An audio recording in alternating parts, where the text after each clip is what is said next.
हरे राम राम राम हरे हरे, हरे कृष्ण कृष्ण कृष्ण हरे हरे, हरे राम राम राम हरे हरे, हरे कृष्ण कृष्ण कृष्ण हरे हरे, हरे राम राम राम हरे हरे, हरे कृष्ण कृष्ण कृष्ण हरे हरे.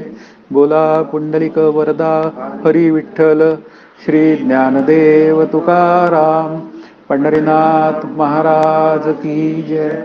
जय जय रघुवीर समर्थ. तरंग तिसऱ्याला सुरुवात होतीये आणि तिसरा तरंग हा सद्गुरूंविषयी असलेला आहे. आणि सद्गुरूंविषयी असलेल्यामुळे आपण प्रथम सद्गुरूंना वंदन करूया. ज्यांनी मला हा विचारसागर ग्रंथ पाठ पद्धतीने शिकवला त्या साखरे महाराजांनाही मी वंदन करतो.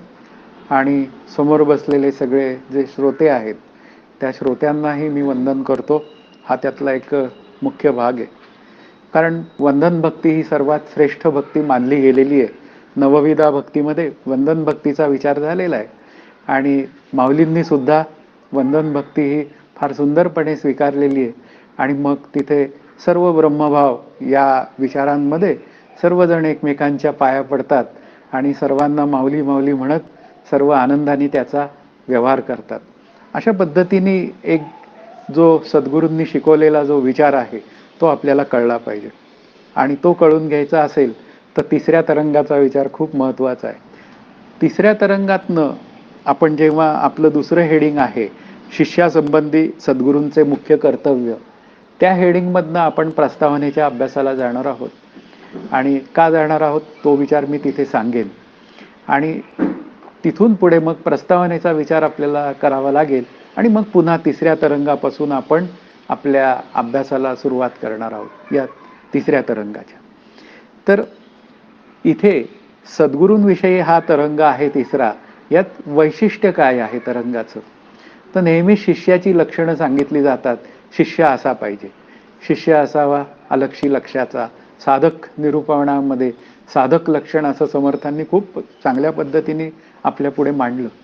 पण शेवटी सद्गुरूच्याही लक्षणाची आवश्यकता आहे. त्याचं कारणच असं आहे की त्या सद्गुरूंच्या लक्षणामध्ये खरं तर उपदेशाचं वर्म लपलेलं आहे.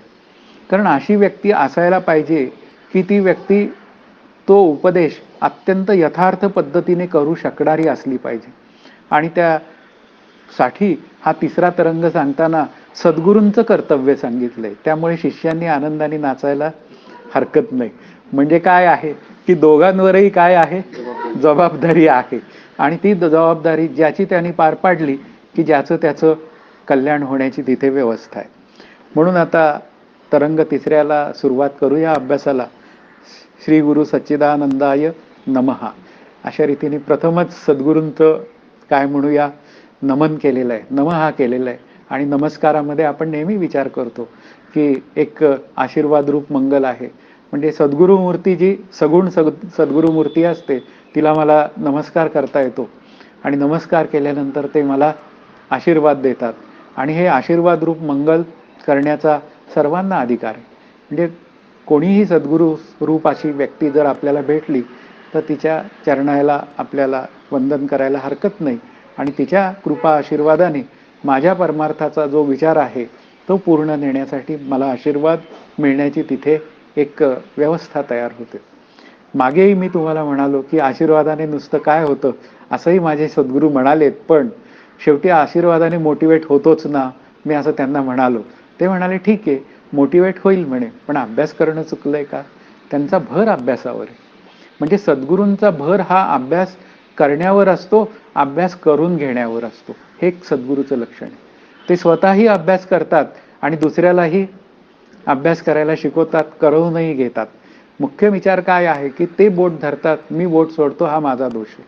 म्हणून इथे मला नमस्कार करायचा आहे, त्यांच्याकडनं आशीर्वाद घ्यायचा आहे, याचा अर्थ समर्थ म्हणतात तसा नाही. ज्याची क्षणी अनुग्रह केला त्याची क्षणी मोक्ष झाला. पण मध्ये समर्थांचं एक काय म्हणूया अदृश्य शब्द आहे की पुन्हा साधन प्रक्रिया पूर्ण करून. ते अदृश्य शब्द काही मला काही केल्या दिसत नाही. मग मी सद्गुरूंचा कृपांकित झालो म्हणजे माझं झालं. आता झालं या शब्दामध्ये पुन्हा कशाची ओढ असते? माझं प्रापंचिक सगळ्या व्यवस्था त्यांनी छान ठेवाव्यात, हीच भूमिका माझी असते. पण इथे मुख्य विचार काय आहे, की आपला अभ्यास, की जीव ब्रह्मैक्य ज्ञानाचा अभ्यास आपला अतिशय उत्कृष्ट झाला पाहिजे. म्हणून सच्चिदानंदाय नमः. आता सच्चित आणि आनंद अशा ब्रह्मस्वरूपालाही नमस्कार केलाय, असंही म्हणता येईल आपल्याला. मग आता याचा अर्थ मग ब्रह्मस्वरूप हे निर्गुण निराकार असताना त्याला नमस्कार कसा करायचा? त्याला म्हणतात वस्तुनिर्देश मंगल. आता वस्तुनिर्देश मंगलामध्ये काय आहे, की मी ब्रह्मस्वरूपाशी एकरूप व्हायचं आणि एकरूप होऊन आनंदरूपतेचा अनुभव घ्यायचा, आणि हेच ते जणू काही मंगल आहे, वस्तुनिर्देश. अशा पद्धतीने तो विचार आपला पूर्ण होऊ शकतो. म्हणून इथे आपल्याला श्री सद्गुरू सच्चिदानंदाय नमः या शब्दाचे अर्थ आपल्याला इथे कळून घ्यावे लागतात. आता 4 अनुबंध यथार्थ समजून घेऊन अधिकारी पुरुषाने, आता 4 अनुबंध आपण समजून घेतले. काय 4 अनुबंध आहेत? अधिकारी उपक्रम उपसंहार नाहीये. काय आहे? पहिला अनुबंध आहे तो विषय आहे, दुसरा अधिकारी आहे, तिसरा प्रयोजन आणि चौथा संबंध आहे. आलं लक्षात? मग विषय काय आहे आपल्या ग्रंथाचा? जीव आणि ब्रह्म यांचं ऐक्य, हे सिद्ध झालं पाहिजे, बरोबर आहे. त्यानंतर जीव आणि ब्रह्म यांचं ऐक्य काय पातळीवर सिद्ध होतं? एक शब्दज्ञानाच्या पातळीवर सिद्ध होतं आणि एक पुन्हा अनुभवाच्या स्तरावर होतं. अशा 2 पद्धतीने सिद्ध होतं, हे मान्य. त्यानंतर दुसरा अधिकारी पाहिजे. मग अधिकारी कसा पाहिजे? साधन चतुष्टय संपन्न. या अनुबंध आले की हे सगळे विचार आपल्याला काय झाले पाहिजेत? पक्के कळले पाहिजेत. मग अनुबंधामधला जो अधिकारी आहे तो अधिकारी कसा पाहिजे? विवेकयुक्त पाहिजे. मग विवेक काय सांगतो? एक आत्मस्वरूपाशिवाय उर्वरित जगत काय आहे? मिथ्या आहे आणि नाश पावणार आहे. म्हणजे याचा अर्थ काय आहे? माझं चिंतन हे सतत आत्मस्वरूपाकडे जाणारं असलं पाहिजे. माझं सतत चिंतन जगत मिथ्यात्व निश्चय करण्याचा प्रयत्न करणारं असलं पाहिजे. यश जेव्हा यायचंय तेव्हा येईल, पण माझ्या प्रयत्नात कसूर असता कामा नाहीये. त्या विवेकातनंच पुढे काय होऊन जातं? वैराग्य नावाची गोष्ट डिफाईन होते. आणि वैराग्य काय म्हणतं? पुन्हा वैराग्याचा विषय काय आहे? पुन्हा जगत हा वैराग्याचा विषय आहे. आणि आणखीन काय? ब्रह्मदेवापर्यंतची, म्हणजे या जगतापासून आपल्या जवळ असलेल्या पदांपासून ते ब्रह्मदेवाच्या पदांपर्यंत ही सर्व पदे कशी आहेत? पुन्हा येणारी आणि जाणारी. दुःखाची शिराणी का? तर येणारी आणि जाणारी आहे. म्हणजे येणारं आणि जाणारं तत्व असतं ते मी आहे असा विचार कधीही होऊ शकत नाही. म्हणजे येणारं जाणारं तत्व मिथ्या आहे. मग वैराग्यात अपेक्षित काय आहे?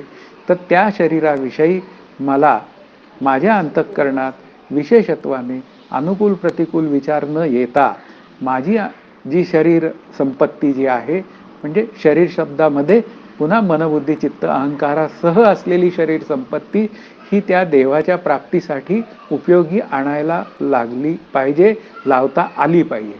असं ज्याला जमतं तेव्हा तो काय करतो? तेव्हा तो या जगाच्या उठाठेवीतनं स्वतःला बाजूला काढतो आणि बाजूला काढून तो आनंदाच्याकडे जाणाऱ्या तत्वज्ञानाचा विचार करू शकतो. विचारसागरच्या अभ्यासाला यायचंय म्हणजे अर्धा तास आधी यावं लागतं, बरोबर आहे. त्यानंतर 1 तास अभ्यास करावा लागतो, त्यानंतर अर्धा तास आणखीन थांबावं लागतं काही चर्चा असेल तर.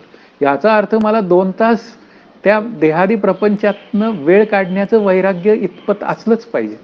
आणि ते जर नसेल तर मग नाही, रामकृष्ण हरी. मग तो इतर गोष्टींमध्ये काय होऊन जातो? रमून जातो आणि मग त्याचं फळ त्याला तिथेच मिळतं, सुख आणि दुःख. म्हणून आपल्याला वैराग्याच्या अनेक गोष्टी आहेत. त्या वैराग्याच्या सगळ्या गोष्टी मला समजून घेतल्या की मग मला कशा कशाचं वैराग्य आलं पाहिजे हेही विचार येतात पुढं. मग माझ्या देहाचं वैराग्य, मग माझा देह कुठे आहे? तो सत्कारणी लागला पाहिजे अभ्यासाच्या. स्थूल देह, सूक्ष्म देह. मग सूक्ष्म देहाने काय करायचंय? मनाने सतत त्या प्रवचनाला चिंतनाला जाण्याचा विचार केला पाहिजे. दुसरा जो विचार आहे बुद्धीचा, निर्णय सतत तसेच घेतले गेले पाहिजे, अभ्यास केला पाहिजे, चिंतन केलं पाहिजे, अहंकार हा शांत झाला पाहिजे. अशा पद्धतीने मी जर विचार करायला लागलो तर मी काय आहे? पुन्हा वैराग्य नावाची गोष्ट जपतोय, हा भूमिकेतला विचार आहे. पुढे काय आहे? समाधी षटकाचे 6 विचार आहेत. मनाचं शमन झालं पाहिजे, मन शांत झालं पाहिजे.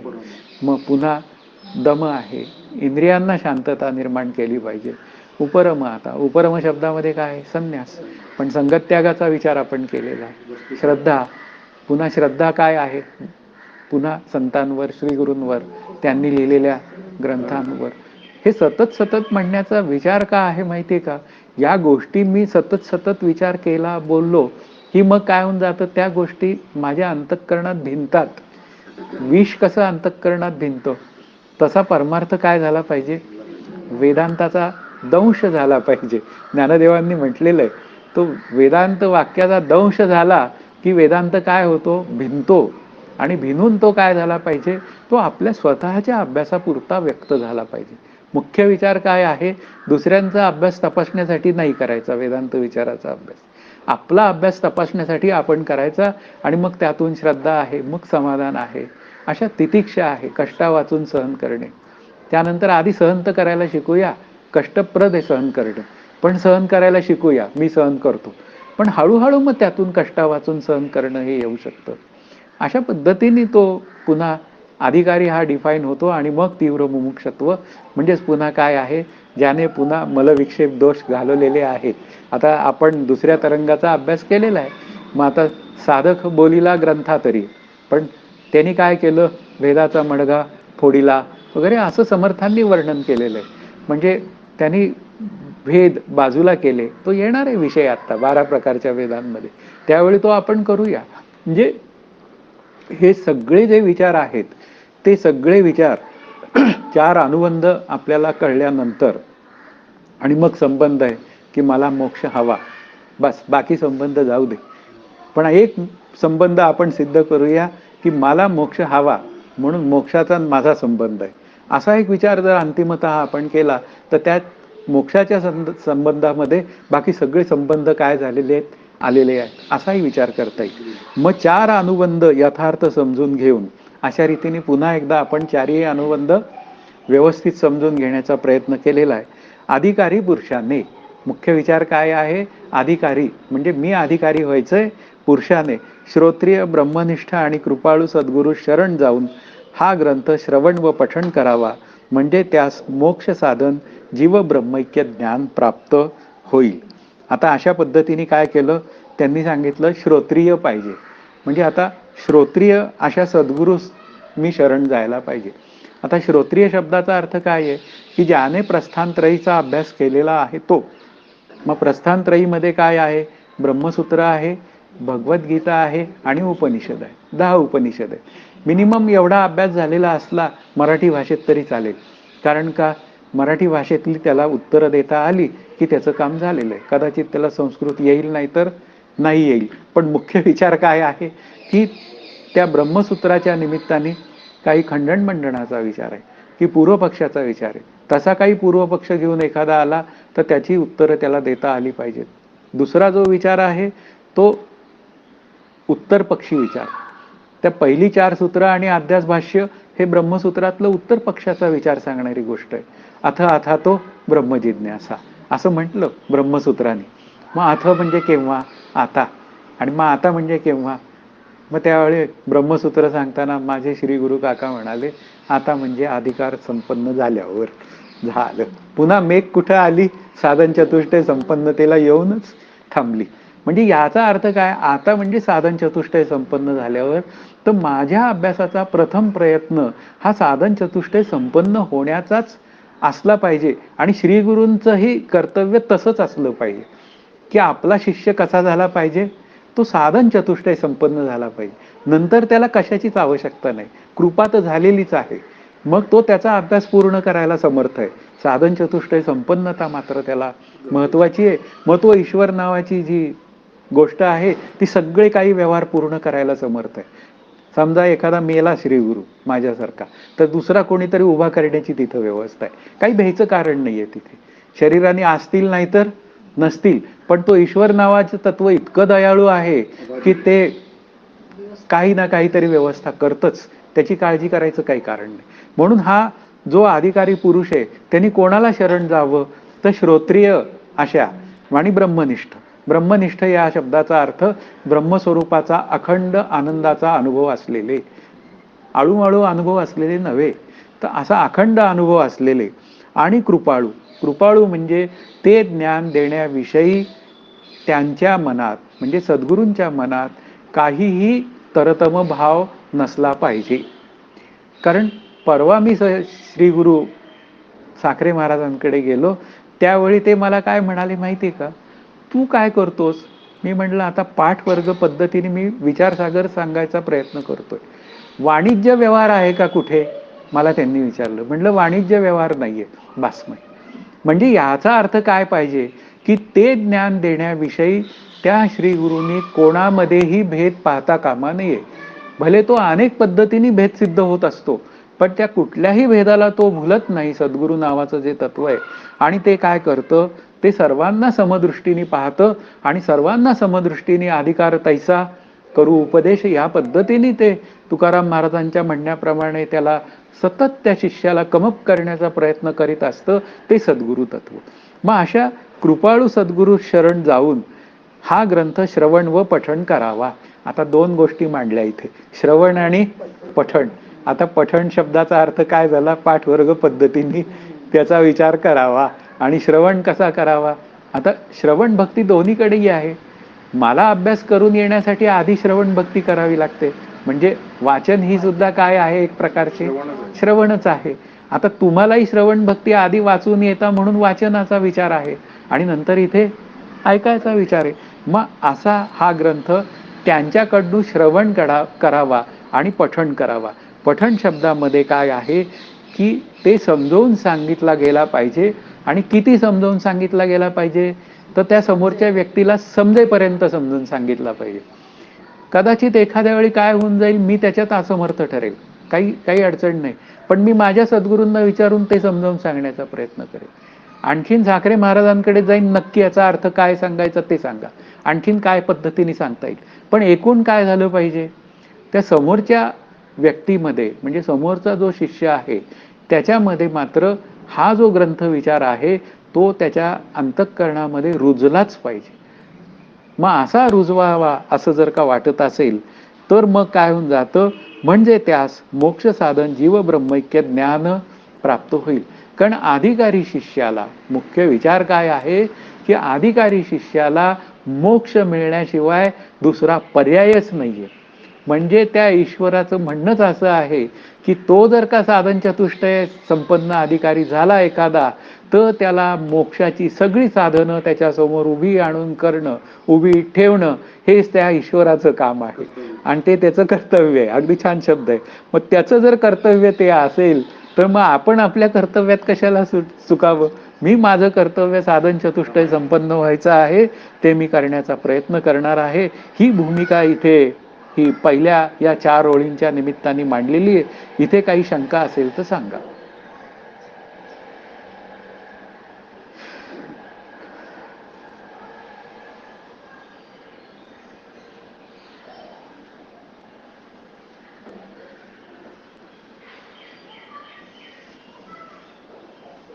चालेल, पुढे घ्यायचंय अभ्यास. मग आता पहिलं लक्षण काय आहे, सद्गुरूंचं लक्षण. एरवी काय असतं, कायम शिष्य लक्षण असतं, पण आता इथे काय आहे, सद्गुरू लक्षण. आता श्रोत्रिय म्हणजे वेदशास्त्रांचे अध्ययन केलेला. आता वेद आणि शास्त्र, वेदांमध्ये शास्त्र आहे की नाही, आहे. आणखीन काही जर शास्त्र ग्रंथ असतील तर ब्रह्मसूत्राचा विचार आहे, मग त्याचं अध्ययन केलेला असा जो आहे तो कोण आहे, श्रोत्रिय आहे. का तर त्याने शिष्याने विचारलेल्या प्रत्येक शंकेचं निरसन करण्याचा प्रयत्न केला पाहिजे आणि त्या शिष्याला आता तुला कळत नाही, तुला काही दिवसांनी कळेल असं उत्तर देता कामा नये. हे त्यातलं उत्तर आहे. त्याला त्याच्या म्हणूया कुवतीनुसार समजेल असं सगळं त्याचं उत्तराचं समाधान त्यांनी करणं आणि शिष्याकडनं नंतर साखरे महाराजांचा शब्द आहे आणि नंतर शिष्य म्हणाला कळलं की त्याच्याकडनं ते वदवून घेणं, ही एक भूमिका त्यांनी मांडली होती. त्याचा फायदा आम्हाला झाला, कारण ते वदवून त्यांनी आमच्याकडनं घेतलं बऱ्या वेळा आणि बऱ्या वेळा वदवून घेतल्यामुळे बऱ्या वेळा आमच्या ते लक्षात राहायला लागलं. हा त्यातला भाग झाला आणि लक्षात राहायला लागल्यामुळे नको असलेल्या विचारांना छेद द्यायची वेळ आली की तो हवे असलेला विचार बरोबर यायचा. ही जी भूमिका आहे ना ती वदवून घेण्यामध्ये आहे. म्हणून इथे पाठवर्ग जेव्हा घेतला जातो ना, त्यावेळी ती पाठवर्ग घेणारी व्यक्ती शिक्षकच असली पाहिजे. आमचे काका म्हणाले होते, साखरे महाराज हे हाडाचे शिक्षक आहेत म्हणे, त्यामुळे ते बरोबर वदवूनच घेतात म्हणे अभ्यास. तर ही भूमिका इथे श्रोत्रिय या निमित्ताने आपल्या पुढे आलेली आहे. मग ब्रह्मनिष्ठ म्हणजे ब्रह्मात्मबोधात निमग्न असणारा, म्हणजे पुन्हा ब्रह्मस्वरूपाचा सतत अनुभव असणारा. कारण जे ज्याच्याजवळ असतं तेच तो देऊ शकतो ना, अदरवाईज जे नसतं ते तो कसा देणार. आता एक अत्यंत भिकारी व्यक्ती आहे आणि तिने जर का एखादं राज्य दान केलं तर त्या राज्यदान करण्याला काय अर्थ आहे? काहीच अर्थ नाही. पण एखादा राजा आहे, म्हणजे उदाहरणार्थ शिवाजी महाराज, त्यांनी काय केलं, समर्थांच्या झोळीत राज्य ठेवून दिलं. का तर शिवाजी महाराजांचं ते राज्य होतं म्हणून ते देऊ शकले. मी जर दिला असतं तर तुम्ही काय म्हणाला असता, काय बोलतोस आणि काय करतोस, या भूमिका आहेत. म्हणून आपल्याजवळ काय आहे ही भूमिका खूप महत्वाची आहे. तसंच ब्रह्मात्मबोधात निमग्न असणारा, म्हणजे ते ब्रह्मस्वरूपाचा अखंड अनुभव असणारे असे सद्गुरू असतात, हा त्यातला भाग आहे. आणि कृपाळू म्हणजे शिष्यास उपदेश करण्याची कळकळ बाळगणारा तो सद्गुरू. आणि तो शिष्याला उपदेश करताना त्या शिष्याच्या कुठल्याही व्यवहारात तो बघत नाही, तो अबाधितपणे, म्हणजे कुठलीही शंका मनात न ठेवता, कुठलाही तरतम भाव न ठेवता तो त्या शिष्याला बोध करतो. ही भूमिका जी आहे ना, तो सद्गुरू आहे. असा सद्गुरू जर का आपल्याला मिळाला तर अवश्य त्याच्या चरणी आपल्याला नमस्कार करायला हरकत नाही. हा त्यातला एक महत्वाचा विचार आहे. वेदांत शास्त्राचे अध्ययन करून ब्रह्मनिष्ठ नसेल तर तो सद्गुरू नाही. आता पुन्हा काय झालं, त्याच्या विरुद्ध बाजू मांडायला सुरुवात केलेली आहे. कारण काय आहे की वेदाशास्त्रांचं खूप अध्ययन केलेलं आहे पण ब्रह्मस्वरूपाचा अनुभवच नाही. आणि मग समर्थ काय म्हणतात, वक्ता असावा साचार अनुभवाचा. मग आता काय करायचं आपल्याला, मग अनुभवी व्यक्ती जी आहे, म्हणजे ब्रह्मस्वरूपाचा अनुभव ज्याच्याकडे आहे, अशा व्यक्तीकडनं आपण ऐकणं ही त्यातली भूमिका आहे. का ऐकणं, तर त्यांनी शास्त्र प्रक्रियांचा विचार केलेला आहे. उत्तर जेव्हा द्यायची वेळ येते ना, तेव्हा ती बेसिक गोष्टी समजावून सांगून दिली पाहिजे. म्हणजे साधक नावाची जी गोष्ट असते ना, ती अनेक पद्धतीने पुढे येते. पण ती अनेक पद्धतीने पुढे आल्यावर सुद्धा माझे श्रीगुरु मला एकदा म्हणाले होते की त्या साधकाला स्वतःला कल्पना तयार करून, म्हणजे या अभ्यासाविषयीच्या, तो अभ्यास करायला प्रवृत्त झाला पाहिजे, अशी भूमिका अंतःकरणात त्या शिष्याच्या तयार झाली पाहिजे, असा विचार केला पाहिजे आपण. ही भूमिका मला फार त्यांची आवडली. कारण त्यांनी स्पून फिडिंग कधी केलं नाही आम्हाला. त्यांनी काय केलं, विचार करायला लावला आम्हाला. नाही, यू थिंक इट, तू विचार कर, तुम्ही विचार करा, असं सतत ते आम्हाला म्हणाले. पण त्याचा फायदा काय झाला, शास्त्रानुरूप कल्पना, म्हणजे या अभ्यासाच्या संकल्पना या स्पष्ट व्हायला लागल्या. कारण शास्त्राच्या संकल्पना स्पष्ट होताना आपण बेसिक विचार जेव्हा करायला जातो तेव्हा आपल्याला विचार करताना अगदी साधे साधे विचार आहे. उदाहरणार्थ मोटरसायकल आहे, मोटरसायकलच्या पहिल्या चाकालाच का नाही इंजिन बसवलं, म्हणजे ते मागच्या चाकाला खेचून मग पुढे जाणारी गाडी अशी का निर्माण केली, म्हणजे त्याच्या मागे काहीतरी शास्त्र आहे ना. मग एअर फिल्टर का लावला गाडीला, काहीतरी लॉजिक आहे ना. म्हणजे इथे लॉजिक आहे ना, ते कळलं पाहिजे. मग एअर फिल्टर काढून बघावा गाडीचा, काय होतंय, नाही हो गाडी गरम होतीये. म्हणजे याचा अर्थ काय झाला की आपल्याला नाही का तो लॉजिकली विचार समजावून सांगणारा असला पाहिजे. आणि ते लॉजिकली व्यवहार समजावून सांगताना त्याला तसा त्या गोष्टींचा अनुभव असला पाहिजे. म्हणजे याचा अर्थ काय आहे की एखादा ITI शिक्षक हा जर का स्वतः गाडी दुरुस्ती करून जर का गाडीची सगळी माहिती सांगत असेल तर तो त्यातला श्रेष्ठ आहे. म्हणजे हे लक्षात आलं पाहिजे. म्हणजे इथे काय आहे की वेदशास्त्राचं अध्ययन करून ब्रह्मनिष्ठ नसेल तर तो सद्गुरू नाही. कारण तिथे अनुभवाचा पत्ताच नाहीये, नुसतंच शास्त्र माहितीये, थेरॉटिकल गोष्ट माहितीये, पण ते यान वरती जाणार आहे का नाही हे काही माहित नाहीये. असं चालणार नाही.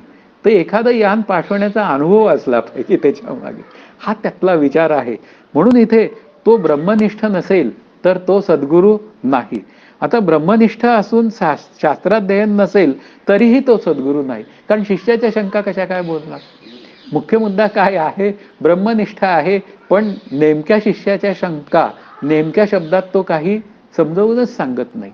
मग आता काय करायचं, त्याच्यापुरता तो ब्रह्मरूप झालेला आहे.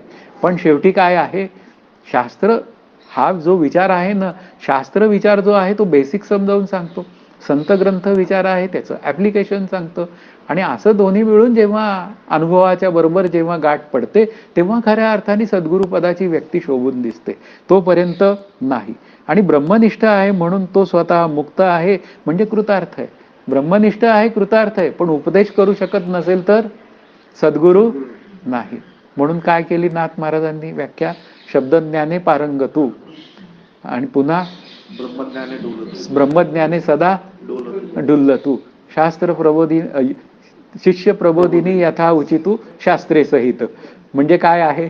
शास्त्रासहित हा शब्द लावायला श्री नाथ महाराजही विसरले नाहीत.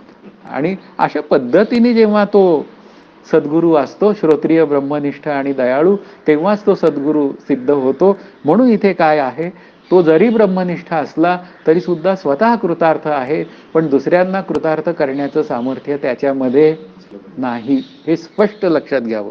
परंतु शास्त्राध्ययन नसल्यामुळे शिष्याकडून होणाऱ्या सर्व शंकांचे निवारण करण्याचे सामर्थ्य त्याच्यात नाही, म्हणून तो सद्गुरू पदास योग्य नाही. यापेक्षा एक जरी उणा असेल तरी सुद्धा समर्थ म्हणतात त्याला सद्गुरू म्हणता येणार नाही.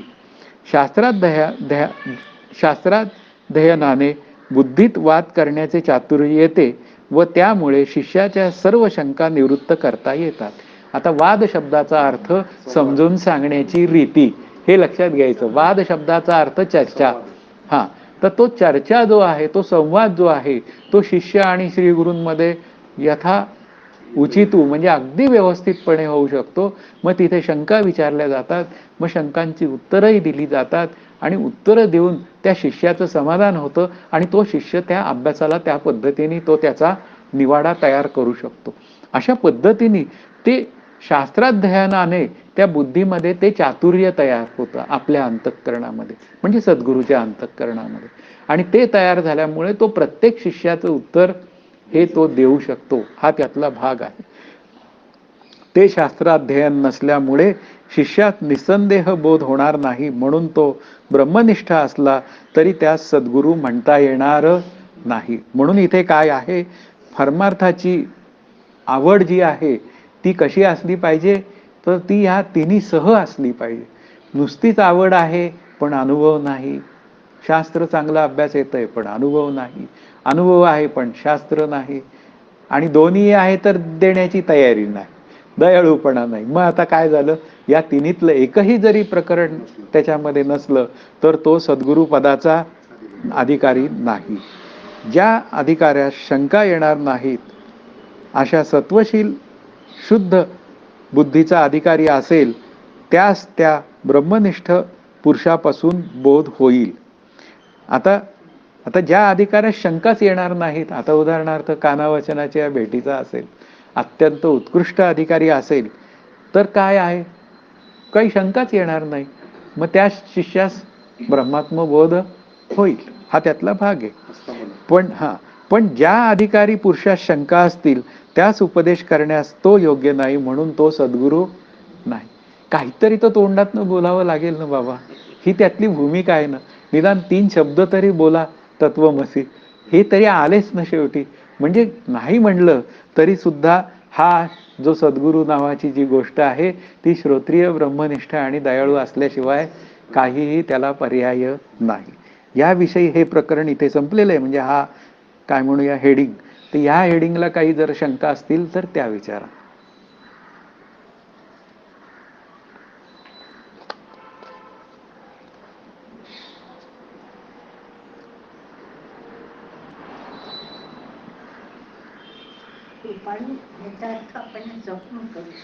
काय किती तो समजावून सांगणार, तळमळ पाहिजे. अगदी बरोबर, वारंवार समजून सांगण्याची तळमळ पाहिजे. अनेक पद्धतीने विचार करून समजून सांगण्याचा तिथे प्रयत्न पाहिजे. हा, म्हणजे तिथं हे नाही करायचं की अरे याला हे एवढं साधं समजत नाही, असं जर का मनात विचार येत असेल तर मग पुन्हा अवघड आहे. म्हणजे त्या शिष्याला समजून सांगायला पाहिजे, त्यांनी अगदी आटोकाट प्रयत्न केला पाहिजे. कारण शिष्य 3 पद्धतीने पुढे येतो. एक मंद प्रज्ञ आहे, एक मध्यम आहे, आणि एक तीव्र आहे. तीव्रला सांगितलं की लगेच कळतं, थोडक्यात कळतं. मध्यमलाही बऱ्यापैकी कळतं. पण जो मंदप्रज्ञ असतो माझ्यासारखा त्याला काही कळत नाही, मग तो सतत शंका विचारतो. कारण आमचे श्री गुरु म्हणजे काका असं एकदा म्हणाले होते की या दोघांनी इतक्या मला शंका विचारल्या आहेत की या जगात आता शंका विचारण्यासारखं काही यांच्याकडे उरलेलंच नाहीये, त्यामुळे काही शंका आल्या तर ह्यांनाच विचारा. म्हणजे ते एक मजेशीर वाक्य त्यांनी मागे बोलले होते. पण त्यातला मुख्य मुद्दा काय आहे की शिष्याला शंका येणं शक्य आहे. मग त्यांनी आमच्या शंकांचं उत्तर देताना कुठे कंटाळा केलेला नाहीये किंवा ते असं म्हणालेले नाही की काय सिली क्वेश्चन विचारतोय, असं कधी म्हणालेले नाही. कारण प्रत्येक क्वेश्चन माझा हा माझ्या अभ्यासातला प्रतिबंध असतो आणि तो प्रतिबंध दूर व्हावा ही भूमिका आहे सद्गुरूची, नाहीतर त्या पदाचा उपयोग काय. बरोबर आहे की दुसऱ्या जन्माचीच गाठ आहे. मग काय तो प्रतिबंध तसाच राहिला मग त्याला जन्म आहे. आणि पुन्हा पाप कोणाला लागतंय, म्हणजे लागतच आहे ना, नाही म्हटलं तरी शेवटी. आता तुम्ही म्हणाल की सद्गुरू पापातनं मुक्त झालेला आहे वगैरे वगैरे, ते मान्य मला. मुख्य मुद्दा काय आहे की या जन्मामध्ये पापाचं फळ भोगावंच लागतंय ना केलेल्या कर्माचं.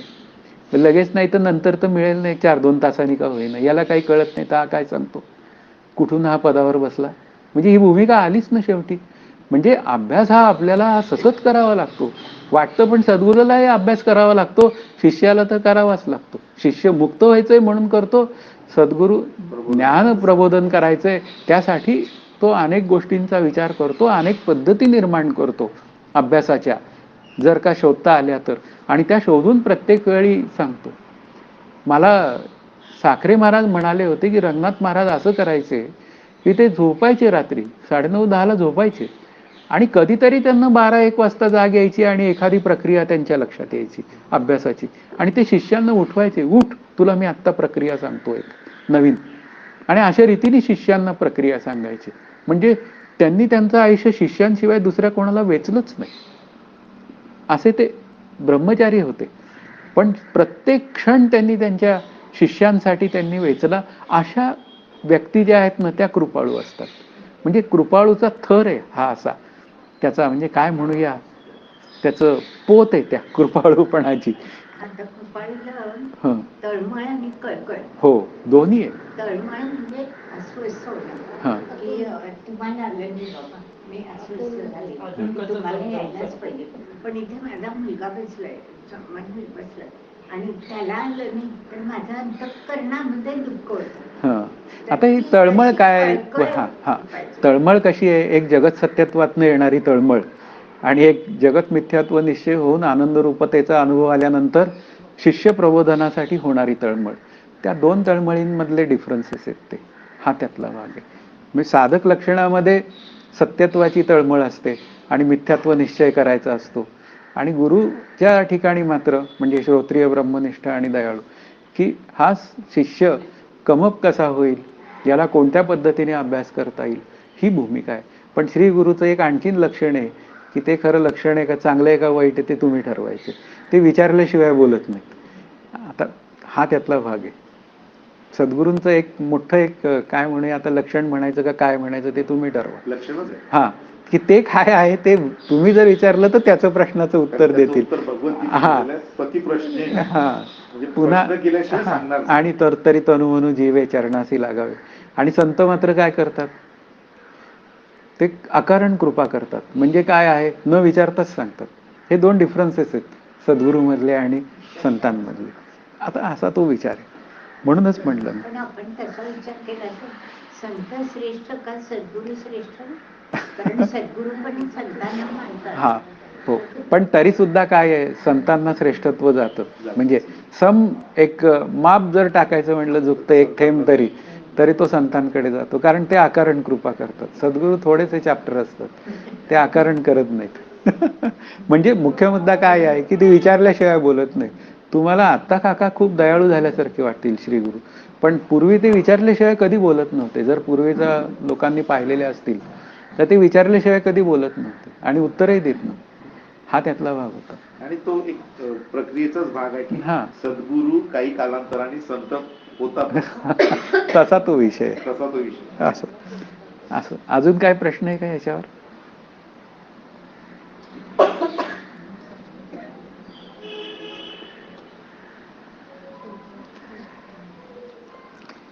घेऊ पुढचा विषय.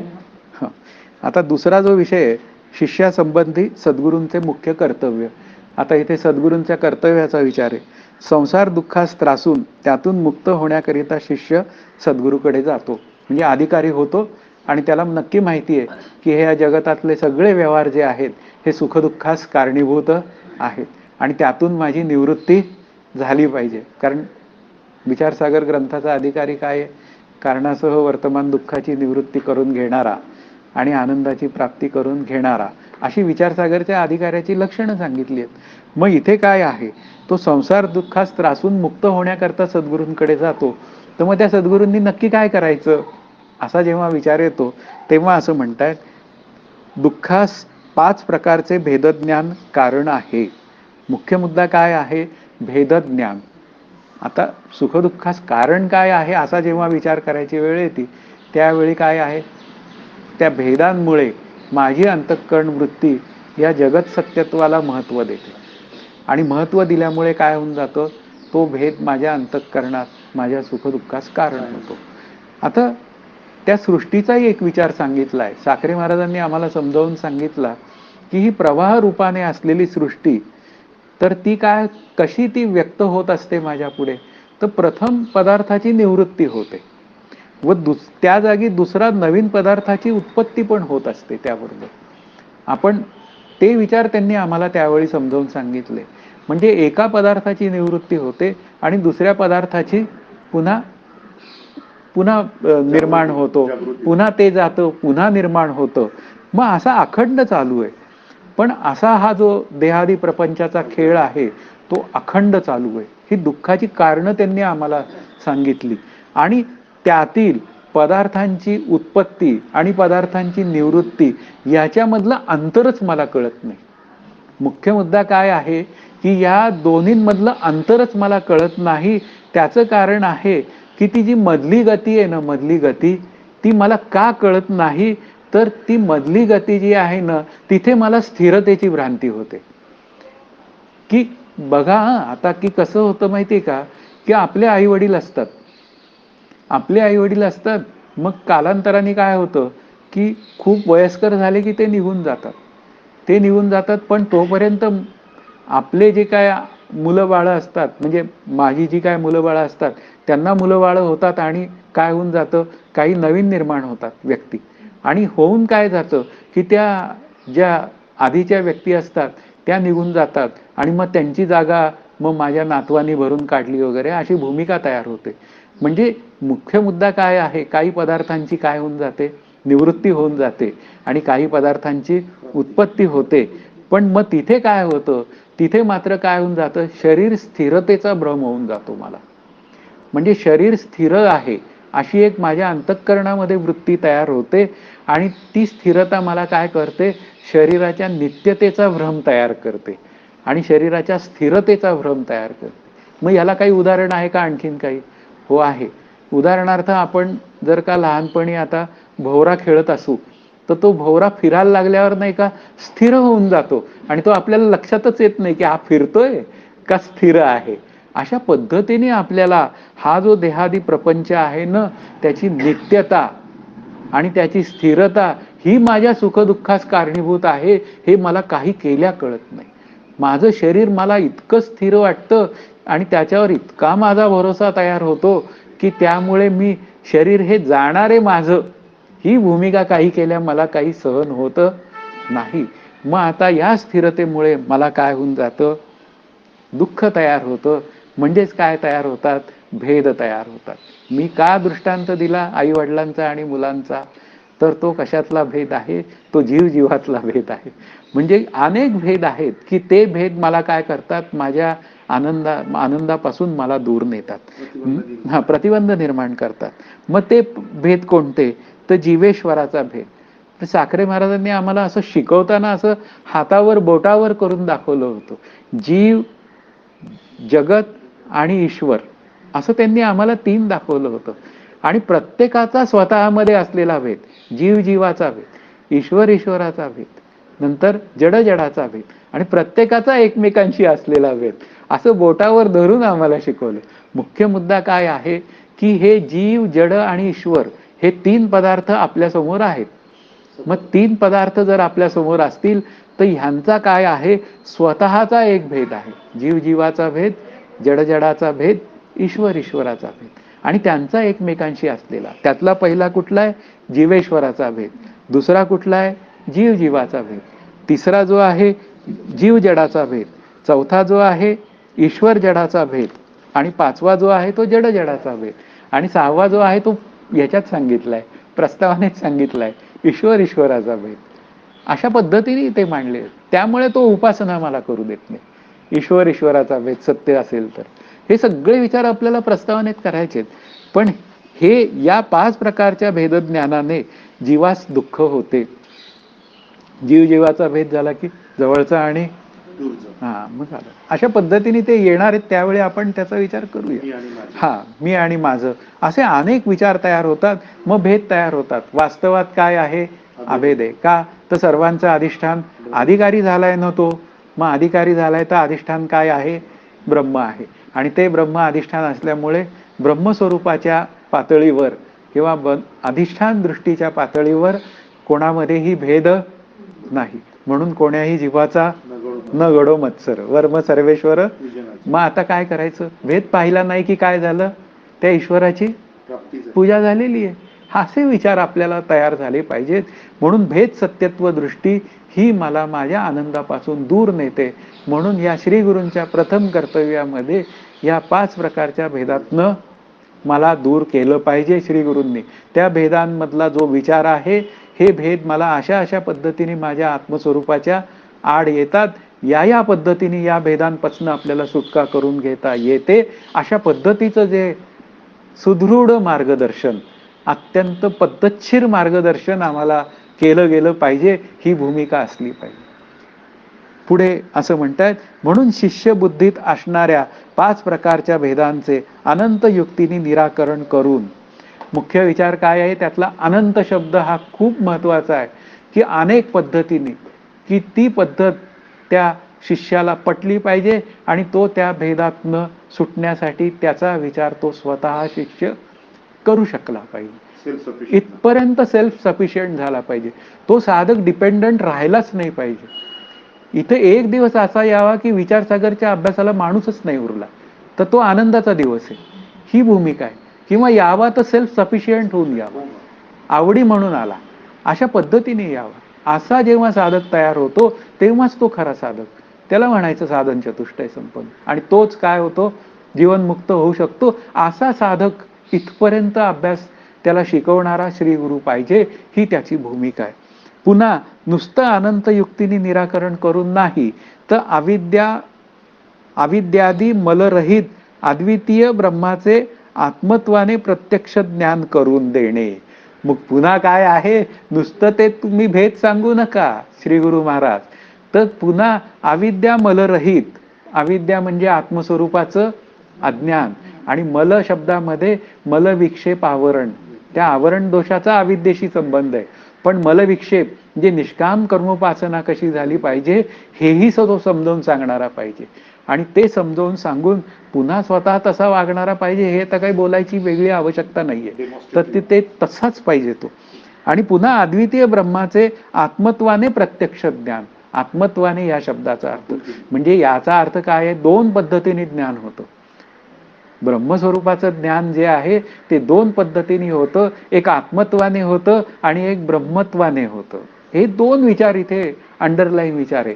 आत्मत्वाने या शब्दाचा अर्थ त्याला होणारं अपरोक्ष ज्ञान. मी आत्मा आहे असं वृत्तीच्या स्तरावर निसंदिग्ध होणारं अपरोक्ष ज्ञान, त्याला काय म्हणायचं, अविद्येची निवृत्ती. आलं लक्षात. आणि त्यानंतर आत्मत्वाने झालेली अविद्येची निवृत्ती. आलं लक्षात. आणि त्यानंतर तो आत्मा जो मला कळलाय ना तोच सर्वांमध्ये आहे हे पाहायला शिकवणं. आणि मग काय आहे, त्याच आत्मत्वाचा विकास, क्रमविकास हा ब्रह्मत्वापर्यंत जाणं. म्हणजे याचा अर्थ काय आहे, आत्मस्वरूपाचा विचार पूर्ण करून त्याला ब्रह्मस्वरूपाचा विचार करण्या इतपत सक्षम करणं हे त्या श्री गुरुचं कर्तव्य आहे. तोपर्यंत सद्गुरूंनी त्या शिष्याला सतत बोध केला पाहिजे. जर शिष्याने विचारलं तर 99% तो विचार आहे, हा त्यातला भाग आहे. आणि संसाराचा मिथ्यात्व निश्चय करून देणे. कारण ह्या सगळ्या गोष्टींमध्ये संसार हा कसा आहे, उत्पत्ती स्थिती नाशवान आहे, पुन्हा सतासत विलक्षण अनिर्वचनीय मिथ्या आहे, बाध योग्य आहे. या सगळ्या टर्मिनॉलॉजी समजावून घ्यायच्या, द्यायच्या आणि पुन्हा त्या टर्मिनॉलॉजीला काय केलं पाहिजे, प्रत्यक्ष मी माझ्या जीवनात कशा त्या वापरू शकतो या विषयीचं जे काय डेमॉन्स्ट्रेशन जे आहे, म्हणजे तत्वज्ञानाचा विचार आणि त्या अनुभवाच्या पातळीवरचा विचार, या सगळ्या गोष्टी सांगणं हे सद्गुरूचं मुख्य कर्तव्य होय. हे या सगळ्या सद्गुरूच्या कर्तव्यात येतं. अशा प्रकारचा अद्भुत उपदेश करणारा त्यासच आचार्य किंवा सद्गुरू म्हणावे. म्हणजे सद्गुरू आणि आचार्य ह्या दोन गोष्टी वेगळ्या नाहीत. म्हणजे स्वतः आचरण करणारा असलाच पाहिजे आणि त्याप्रमाणे तो त्या शिष्याकडनं आचरण करून घेण्याच्या प्रयत्नातला सद्गुरू हा असलाच पाहिजे. नाहीतर आपण स्वतः मुंडन करून दुसऱ्याला मुंडन करविणारा किंवा अशाच दुसऱ्या काही सांप्रदायिक चिन्हांनी अंकित असणारा तो आचार्य किंवा सद्गुरू नाही. म्हणजे गळ्यात माळा घालून हिंडला पण उपयोग नाही. श्रोत्रिय ब्रह्मनिष्ठ दयाळू आहे काय, नसेल तर रामकृष्ण हरी, असेल तर मग काय अडचण नाही. श्रुती स्मृतींच्या प्रमाणावरून हे सद्गुरूचे लक्षण सांगितलेले आहे. आता इथेपर्यंत आपला कुठला अभ्यास झालेला आहे, या तिसऱ्या तरंगाच्या सुरुवातीचा अभ्यास झालेला आहे. आणि इथून पुढे मात्र आता आपल्याला प्रस्तावनेत म्हणजे उपोद्घात म्हणून लिहिलेलं आहे तिथे जायचं आहे. आता उपोद्घात हा प्रत्येकाच्या पानाचा नंबर वेगळा असू शकतो. माझ्या पानाचा 12 नंबर आहे. हा, प्रत्येकाच्या उपोद्घात असं लिहिलंय बघा. आलं का, सापडलं का? सुरुवातीला जा. हा 12, माझ्या ह्याच्यावर 12 आहे. नवीन पुस्तक असेल तर 12 आहे, जुनं पुस्तक असेल तर शोधा. विचारसागर लिहिण्याचे कारण आहे ना हेडिंग, त्याच्यानंतर आहे. विचारसागर लिहिण्याचे कारण त्याच्यानंतरचं हेडिंग आहे. मिळालं का सगळ्यांना ज्यांच्याकडे पुस्तकं आहे ते? हा, सद्गुरूच्या लक्षणावर काही शंका असेल तर विचारा. म्हणजे काय झालं, सद्गुरूचं लक्षण काय सांगितलं, निष्काम कर्मोपासना त्यांनी शिकवली पाहिजे. अविद्या नावाचा दोष कसा घालवायचा हे समजून सांगितलं पाहिजे. मिथ्यात्व निश्चय करून देण्यासाठी शिष्याला प्रत्येक ठिकाणी मार्गदर्शन केलं पाहिजे. आणि आणखीन काय महत्वाचं, अविद्येची निवृत्ती. आत्मत्वाने मी आत्मा आहे हे मला कळलं पाहिजे. तोच आत्मा ब्रह्मरूप आहे हे कळण्यासाठीही उपदेश केला पाहिजे. असं सगळं जे काय आहे उपदेश ॲज सच, हे सगळं कर्तव्य कोणाचं आहे, सद्गुरूचं आहे. हा त्यातला भाग. फक्त त्याच्यामध्ये शिष्याने प्रश्न विचारले पाहिजे हे मात्र आता पक्क आहे. प्रश्न विचारासाठी अभ्यास केला पाहिजे. आता ते आलं. हरिओम. बोला.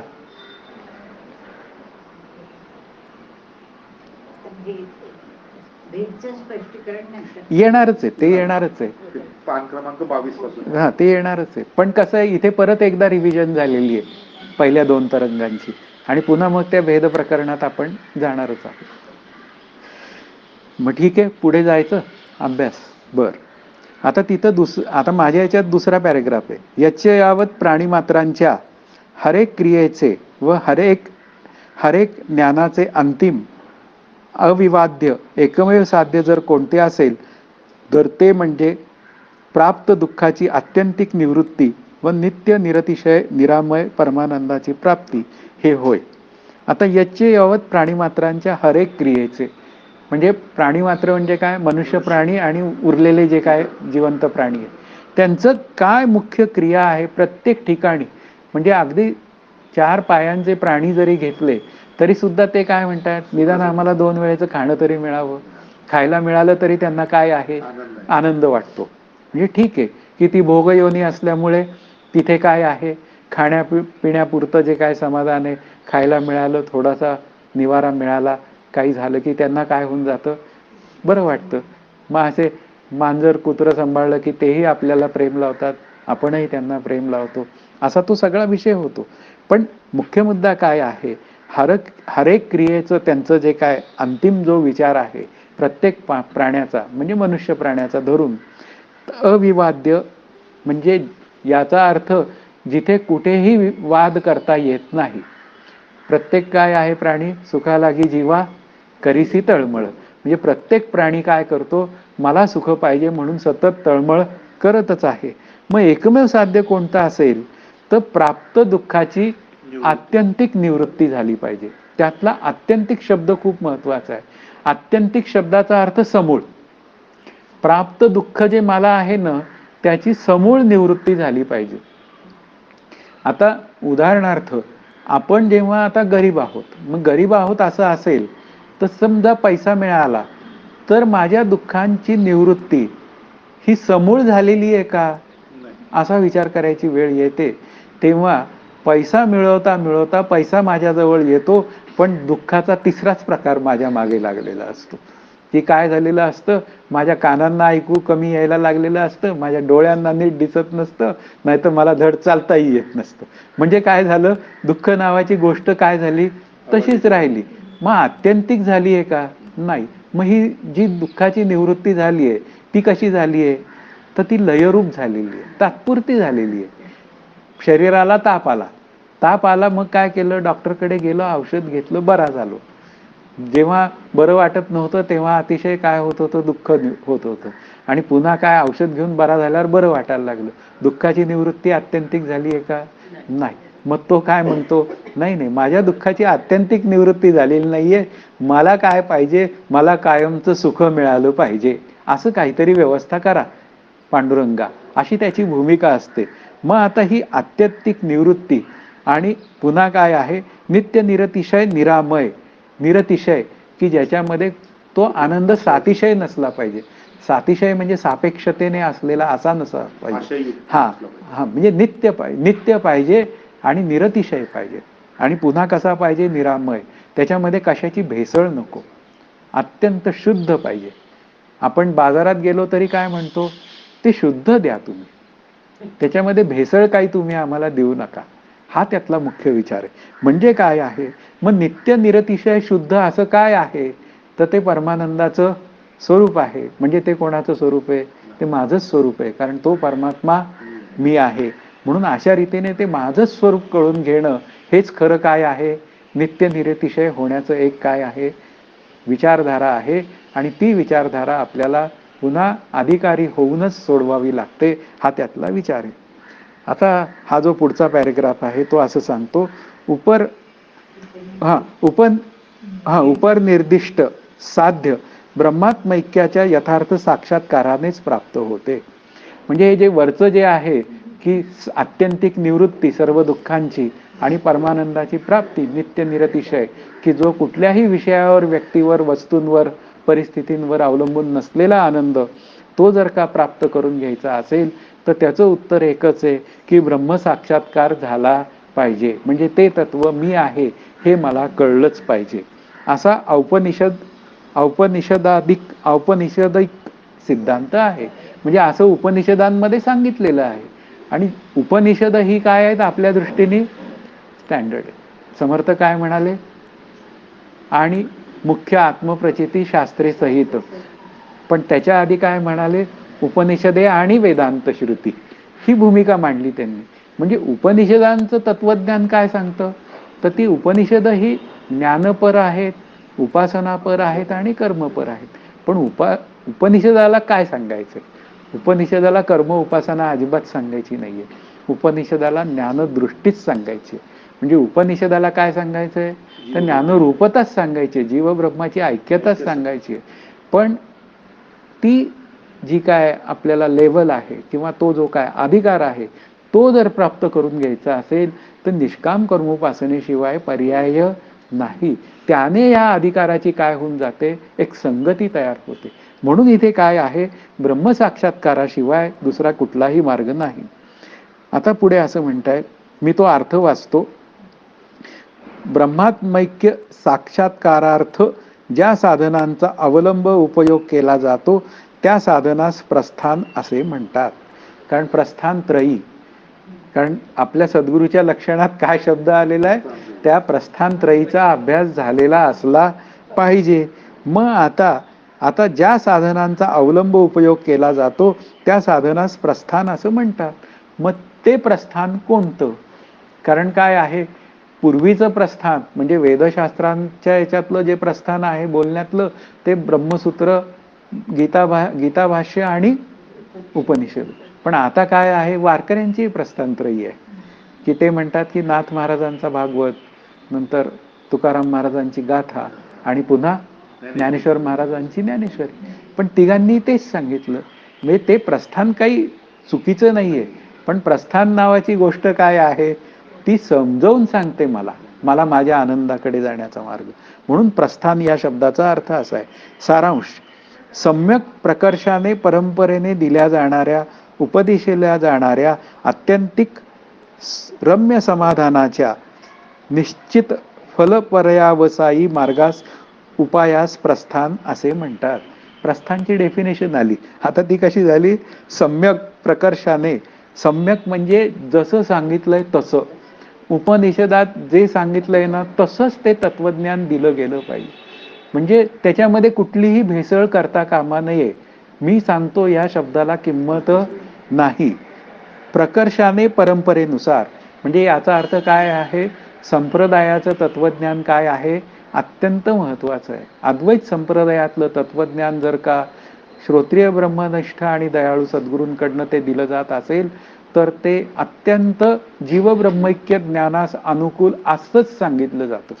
आणि जर का ते तसं सांगितलं जात नसेल तर मग काय होऊन जातो, तो फापट वाढतो. माऊलींनी सुद्धा, मी जेव्हा विचार करायची वेळ येते, माऊलींनी काय कमी उदाहरणं दिली आहेत का एक सिद्धांत समजावून सांगण्यासाठी? पण लक्षात घ्या, त्यांनी 2 चरण ओवीचे उदाहरणांचे दिले, त्या पुढच्या 2 चरणामध्ये ते कशासाठी दिले लगेच सांगतात, लगेच इमिडिएट सिद्धांत आहेत. आणि पुन्हा हरिपाठात काय म्हणताय, मंथुनी नवनीता तैसे घे अनंता, वाया व्यर्थ कथा सांडी मार्गू. माऊली संत प्रवृत्तीची आहे, म्हणजे ती संत पदाची. पण माझ्या अभ्यासात जेव्हा विचारधारा मी बोलायला लागतो तेव्हा काय होऊन जातं, तेव्हा सिद्धांत असतो पुन्हा चवीपुरता आणि उदाहरणांचा काय असतो भरमसाठ साठा. म्हणजे काय झालं, ते तास काढण्यासाठी नाही बोलायचं. साखरे महाराज आम्हाला म्हणाले होते, तास काढण्यासाठी नाही अभ्यास करायचा आहे.